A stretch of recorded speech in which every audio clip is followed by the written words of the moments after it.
Hello students, welcome to Top Scorer. इस video में हम पढ़ने वाले हैं सोशल साइंस सब्जेक्ट में chapter number 1 establishment of European and British rule in India. Part number 1 arrival of Europeans. इसका मतलब हम इस वीडियो में देखने वाले हैं कि वो कौन से यूरोपियंस हैं जो इंडिया में आए और उनका इंडिया में आने का मेन मोटिव क्या था, क्या रीज़न था कि उन्हें इंडिया में आना पड़ा। ये जो वीडियो है वो स्टैंडर्ड 8 इंग्लिश मीडियम स्टूडेंट्स के लिए है जो गुजरात बोर्ड में पढ़ते हैं। और ये जो हम सिलेबस स्टार्ट करने जा रहे हैं वो है as per the new text book, यानी कि जो नई टेक्स्ट बुक आई है उसके अकॉर्डिंग है। तो चलिए वीडियो को स्टार्ट करते हैं।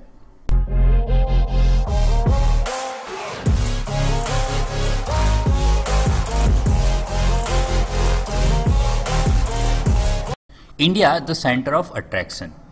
Various races, travelers from all over the world have been coming to India for centuries। यानी सदियों से अलग अलग जाति के लोग, अलग अलग जो ट्रैवलर्स है, अलग अलग ट्रैवलर्स है वो इंडिया में आते रहे हैं। आज से नहीं, सदियों से ये इंडिया में आते हैं।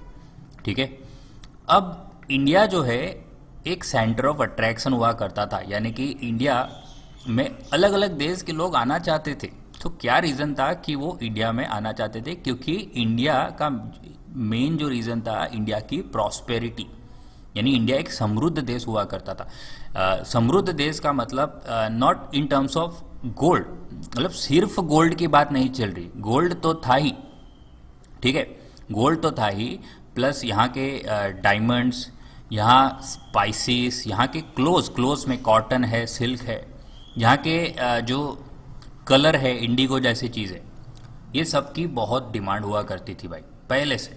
ठीक है, तो इंडिया एक प्रॉस्पर कंट्री हुआ करता था, जिसके कारण क्या था, वो एक तरह से सेंटर ऑफ अट्रैक्शन था पूरे दुनिया के लिए। India has at a commercial tie हुआ करता था, यानी कि ट्रेडिंग वाला जो रिश्ता है वो सभी के साथ था पहले से। कल्चरल, यानी कि कल्चरल जो एक्सचेंज होता है वो पहले से हुआ करता था, अलग अलग जो दुनिया के पार्ट है। ठीक है, और ये आज की नहीं है, एंशिएंट टाइम्स है। और एंशिएंट टाइम्स में भी कब से? जब से जो हड़प्पा सिविलाइजेशन था तब से। ठीक है, तो people of various countries were being influenced by our culture and prosperity. तो अलग अलग देश के जो लोग हैं वो बहुत ही इन्फ्लुएंस हो गए थे हमारे कल्चर से और हमारे देश की जो प्रॉस्पेरिटी है उसको देख के। ठीक है, इसीलिए वो यहाँ पे आना चाहते थे। बट चलिए, ये तो क्या है, अलग अलग देश के लोग हैं, बट हम यहाँ पे मेन जो हमारा टॉपिक है वो है यूरोपियंस। तो यूरोप के जो लोग हैं वो क्यों इंडिया में आना चाहते थे? तो चलिए ये वाला टॉपिक स्टार्ट करते हैं। तो उसका जो मेन रीज़न है वो है जो यूरोप में हुआ था रिनेसेंस। अब आप बोलोगे सर रिनेसेंस मतलब क्या है? तो रिनेसेंस का पहले आपको इंग्लिश मतलब बता दूँ तो वो होता है रिवाइव या तो रीबर्थ, यानी कि फिर से जिंदा होना। अभी ऐसा क्या हो गया, देखिए रिनेसेंस का डेफिनेशन देख लेते हैं। 15th सेंचुरी में क्या हुआ, सिग्निफिकेंट सोशल और रिलीजियस चेंजेस हुए यूरोप के अंदर। और ये जो चेंजेस जो हुए ना, सोशल रिलीजियस चेंजेस हुआ, उसी को बोला जाता है रिनेसेंस। ठीक है, अब बोले सर मतलब ऐसा क्या चेंजेस हो गए जिसको रिनेसेंस बोला?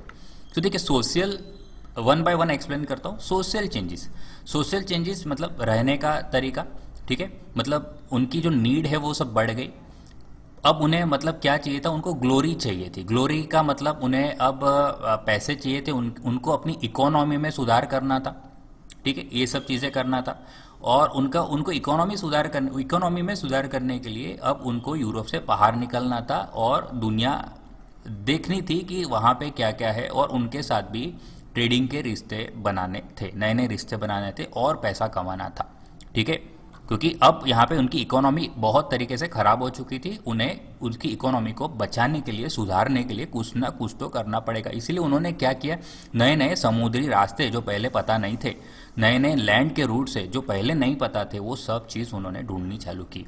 और दूसरा रिलीजियस चेंजेस। अब इन्होंने धर्म के रिलेटेड भी बहुत सारे चेंजेस होने लगे। वो चाहते थे कि उनका जो क्रिश्चियन धर्म है, जो क्रिश्चियन रिलीजन है, वो पूरे दुनिया में फैले। ठीक है, तो उन्होंने जो क्रिश्चियनिटी है उनको एक्सपांड करना स्टार्ट किया, अलग अलग देश में जाके उनका प्रचार करना भी स्टार्ट किया। ठीक है, बट जो मेन रीज़न था वो था जो इकोनॉमी को सुधारना, यानी कि ट्रेडिंग करना। उनका मेन रीज़न था कि अपने देश से बाहर निकल के दूसरे देश में जाना। ठीक है, अब दूसरे देश में तो वो कहीं पे भी जा सकते थे, बट क्वेश्चन है वाई इंडिया, उनको इंडिया में ही क्यों आना था?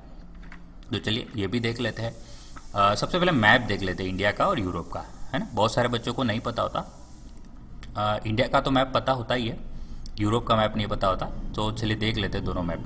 तो इंडिया देखिए, ये पहले ये पूरा हिस्सा जो आपको ग्रीन कलर में दिखाई दे रहा है वो इंडिया हुआ करता था, ये पूरा हिस्सा। और यूरोप का मतलब कौन सा? ये देखिए, ये कलर वाले जो आपको छोटे छोटे देश जो दिख रहे हैं, ठीक है, ये सब जो कलर वाले हैं, जो भी कलरिंग किए हुए हैं वो सारे, ये सब आता है यूरोप कंट्री। ये भी आ जाएगा, ठीक है, ये सब यूरोप में आता है।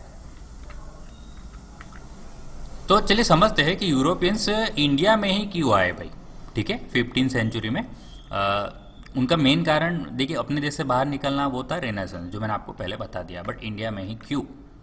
सो देखते हैं चलिए। एंशिएंट और मिडिवल टाइम से देखें तो इंडिया बहुत ही प्रॉस्परस कंट्री था। पहला कारण तो यही है ना कि इंडिया बहुत प्रॉस्परस कंट्री था, और यहाँ हमारे देश के बहुत सारी ऐसी चीज़ें थी जिनकी डिमांड बहुत ज़्यादा हुआ करती थी पूरे देश में। अब क्या क्या चीज़ें थी जिसकी डिमांड बहुत ज़्यादा थी? जैसे कि हमारे यहाँ के cotton, silk, spices, cinnamon, Indigo, नीटर, timber और ओपियम। चलिए, कॉटन सभी को पता है, सिल्क पता है, स्पाइसेस पता है, सिनेमॉन पता है।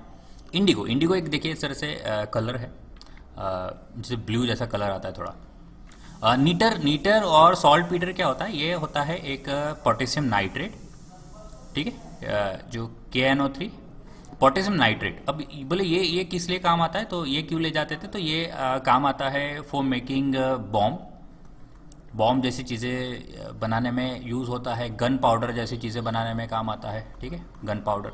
तो गन पाउडर मतलब वो जो बारूद होता है कैनन चलाने के लिए, गन्स की जो गोली होती है वो सब चलाने के लिए, तो ये यूज़ होता था पोटेशियम नाइट्रेट। टिम्बर तो ऑब्वियस बात है, सभी को पता है। और ओपियम क्या होता है? ये ड्रग्स बनाने में काम आता है। अब ड्रग्स मतलब जो आप सोच रहे हो वो ड्रग्स तो है ही, मतलब मेन ड्रग्स मतलब मेडिसिन, ओके, मेडिसिन बनाने के लिए भी काम आता है। और दूसरा कि देखें तो जो यूरोपियन लोग थे वो ज़्यादातर आप देख सकते हैं कि नॉन वेजिटेरियन होते थे और अभी भी है, ठीक है। तो उनको स्पाइसेस की ज़रूरत बहुत ज़्यादा होती थी। अभी बोले सर नॉन वेजिटेरियन और स्पाइसेस का क्या लेना देना? तो उसका मेन रीज़न है प्रिजर्वेशन, ठीक है, प्रिजर्वेशन। तो पहले तो रेफ्रिजरेटर है, ये सब चीज़ें तो हुआ करती थी नहीं, है ना, जो फूड को स्टोर करने के लिए। तो वो हमारे यहाँ के जो ब्लैक पेपर है, सिनेमॉन है, ड्राई जिंजर है, ये सब ले जाते थे वहाँ पे, ठीक है, जिससे वो क्या कर सकते थे, अपने मीट को प्रिजर्व कर सकते थे लंबे समय के लिए। उससे उनका जो मीट है वो ख़राब नहीं होता था, ठीक है। सो हमारे यहाँ के स्पाइसेस की इसलिए बहुत ज़्यादा यूरोपियंस लोगों को ज़रूरत थी, ठीक है। समझ गए आप लोग कि वो इंडिया में ही क्यों आए? चलिए अभी आगे देखते हैं कि उससे क्या हुआ। ये सब एज अ रिज़ल्ट हमारे यहाँ के जो स्पाइसेस है, हमारे यहाँ के जो क्लोथ्स है, कॉटन के क्लोथ्स है या सिल्क के क्लोथ्स है, वो ये लोग क्या करते थे, यहाँ से ले जाते थे, इंडिया से ले जाते थे यूरोप में, और वहाँ पे हाई प्राइजेस पे बेचते थे, ठीक है। अब ऑब्वियस बात है, हाई प्राइजेस से बेचेंगे तो यूरोपियंस को भाई क्या होता था, बहुत ज़्यादा प्रॉफिट होता था, बहुत ज़्यादा वो लोग पैसे कमाने लग गए, ठीक है। तो चलिए अभी भी कोई प्रॉब्लम नहीं है भाई, ये सब चीज़ें ले गए, पैसे कमाए। बट ये सब जो चीज़ें होती थी, ये जो एक्टिविटी हो रही थी, ये सब हो रही थी थ्रू लैंड रूट्स, है ना। इसके लिए उन्हें ये एक ही रास्ता पता था, ये देखिए यहाँ से ये वाला, आप ये रेड कलर का पाथ देख सकते हो, ठीक है। और सिर्फ लैंड रूट्स नहीं था, बीच बीच में वाटरवेज भी है, ठीक है, बट ज़्यादातर लैंड रूट्स है, इसीलिए यहाँ पे मेन लैंड रूट लिखा हुआ है। अभी जो लैंड रूट है ना वो कहाँ से जाता, देखिए ये जाता था थ्रू ईरान, ये ईरान से होके निकलता था, इराक से होके निकलता था और टर्की से होके निकलता था, ठीक है। मतलब कि अब तक तो सब कुछ सही चल रहा था, ये यहाँ आते, सब चीज़ें ले जाते, पैसे कमाते। तो प्रॉब्लम कहाँ हुई? तो प्रॉब्लम देखिए हुई 1453 में। 1453 में जो तर्क लोग हैं, तर्क यानी ये जो तुर्की के लोग हैं, उन्होंने क्या किया भाई, कॉन्कर्ड किया कॉन्स्टेंटिनोपल को। अब कॉन्स्टेंटिनोपल को जीत लिया भाई। कॉन्स्टेंटिनोपल कहाँ पे, यहाँ पे देख सकते हो आप, ये हाईलाइट हो रखा है। अब आपके दिमाग में ये क्वेश्चन आया होगा कि कॉन्स्टेंटिनोपल अगर जीत लिया तो प्रॉब्लम कहाँ हुई? तो आपको ये पता होना चाहिए कि इंडिया और यूरोप के बीच में जो ट्रेड रूट था, उसका जो मेन हेडक्वार्टर हुआ करता था मेन हेडक्वार्टर हुआ करता था वो था कॉन्स्टेंटिनोपल, ठीक है। और जैसे कॉन्स्टेंटिनोपल जीत लिया टर्की लोग ने, इंडिया के जो गुड्स है वो यूरोप जाने बंद हो गए, ठीक है। यूरोप में भी और वेस्टर्न कंट्रीज में ये सब चीज़ें वहाँ जानी बंद हो गई। अब यूरोपियंस तो क्या थे भाई यार, in dire need of Indian spices. उनको तो इंडियन स्पाइसेस की बहुत बहुत ज़्यादा ज़रूरत थी, हमारे कॉटन के क्लोथ्स की बहुत बहुत ज़रूरत थी, और ये सारी चीज़ें मिलनी उन्हें अचानक से बंद हो गई जैसे ही टर्की ने वो कॉन्स्टेंटिनोपल पे हमला किया और जीत लिया, ठीक है। तो उसीलिए इसका मेन रीज़न, यही मेन रीज़न था कि उन्हें अब लैंड रूट से जाना बंद हो गया, तो उन्हें कुछ नया रास्ता ढूंढना पड़ेगा। तो that's why they wanted to find a new sea routes to India, और इसके कारण उन्हें इंडिया का समुद्री रास्ता, सी रूट्स ढूंढना पड़ा। तो ऐसी कौन सी यूरोपियन नेशंस है जिन्होंने ट्राई किया, कोशिश की सी रूट्स को ढूंढने की। देखिए यहाँ पे क्वेश्चन पे थोड़ा ध्यान देना, यहाँ पे क्वेश्चन में क्या पूछा है, ट्राइड यानी कोशिश की, और किसने किया ऐसा नहीं बोल रहे, किसने कोशिश की ऐसा बोल रहे। तो कोशिश करने वाले कंट्रीज है पोर्टुगल, स्पेन, हॉलैंड, उसके अलावा भी है जैसे कि इटाली, बट सक्सेस नहीं हुए। बट आपको ये याद रखने की ज़रूरत नहीं, आपके टेक्स्ट बुक में सिर्फ 3 कंट्री दे रखी है, तो आपको सिर्फ 3 कंट्री याद रखनी कि पोर्टुगल ने, स्पेन ने और हॉलैंड ने न्यू सी रूट से ढूंढने की कोशिश की थी, बस, ठीक है। आगे देखते हैं और ऐसी कौन सी यूरोपियन नेशंस है जो इंडिया में आए ट्रेडिंग के लिए और अपने ट्रेडिंग सेंटर्स वहाँ पे एस्टैब्लिश किए। तो ऐसी कौन सी कंट्री है, तो पोर्टुगल, हॉलैंड, डेनमार्क, डेनिश लोग, इंग्लैंड यानी कि ब्रिटिश लोग, और फ्रांस यानी कि फ्रेंच लोग, ठीक है। ये सब लोग यहाँ पे आए इंडिया में और अपने ट्रेडिंग सेंटर्स ओपन किए और बहुत ज़्यादा पैसा कमाया। अब ये जो देखिए कौन से साल में कौन कौन आया, ये यहाँ पे मैंने थोड़ा मेंशन कर दिया है। जैसे कि सबसे पहले आप देख सकते हो 1498 पोर्टुगल आए, उसके बाद देखिए ब्रिटिश आ चुके थे 1612 में, बट उनका जो लिस्ट में नंबर पीछे इसीलिए है क्योंकि उनका एक्सपांसन है वो बहुत ही बाद में हुआ, ठीक है। इसी तरह डेनिस का भी है कि डेनिस तो क्या है, वो ट्रेडिंग में इतने सक्सेस हो नहीं पाए, इसलिए उनका भी नंबर थोड़ा पीछे है। इसलिए सेकंड नंबर पे डच को रखा है, ठीक है, 1632। फिर डेनिस को रखा है डेनमार्क में, और फिर ब्रिटिश को रखा है, और लास्ट में जो आए वो है फ्रांस यानी कि फ्रेंच लोग। सो चलिए यहाँ पे ये हमारा वीडियो पूरा होता है, और थोड़ा रिकैप कर लेते हैं कि अलग अलग रेसिस ट्रैवलर्स दुनिया भर से इंडिया में आते थे सदियों से। इंडिया सेंटर ऑफ अट्रैक्शन हुआ करता था, इंडिया बहुत ही प्रॉस्पर कंट्री था, ये मेन रीज़न था कि वो सेंटर ऑफ अट्रैक्शन हुआ करता था। इंडिया का कॉमर्शियल टाइज और कल्चरल टाइज हुआ करता था देश के कंट्री के अलग अलग पार्ट के साथ, और कब से, एंशियंट टाइम्स यानी हड़प्पा सिविलाइजेशन से। अलग अलग देश के, अलग अलग कंट्री के जो लोग हैं वो हमारे कल्चर से और प्रॉस्पेरिटी से इन्फ्लुएंस हुए। 15th सेंचुरी में आपको भी पता है सोशल रिलीजियस चेंजेस हुए यूरोप में, जिसको रिनेसेंस बोला जाता है। और रिनेसेंस के बाद देखिए वो लोग ने इंडिया में मतलब अलग अलग अपने देश से बाहर निकले और दूसरे देश में जाना चालू किया।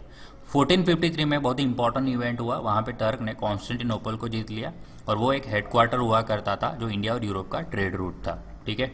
और उससे जो इंडिया के गुड्स है वो यूरोप में जाने बंद हो गए और वेस्टर्न कंट्रीज में भी जाने बंद हो गए। और यूरोपियंस को हमारे यहाँ के जो गुड्स है जैसे कि cotton, silk, spices, Indigo, नीटर, opium, ये सब चीज़ों की बहुत बहुत ज़्यादा ज़रूरत थी। इसीलिए उन्होंने उनका जो लैंड रूट बंद हो गया तो उन्होंने क्या किया, नए नए वाटरवेज फाइंड करने की कोशिश की। चलिए नेक्स्ट पार्ट में हम देखने वाले हैं पोर्टुगीज ने इंडिया में क्या किया, डच ने इंडिया में क्या किया, और डेनिश ने इंडिया में क्या किया।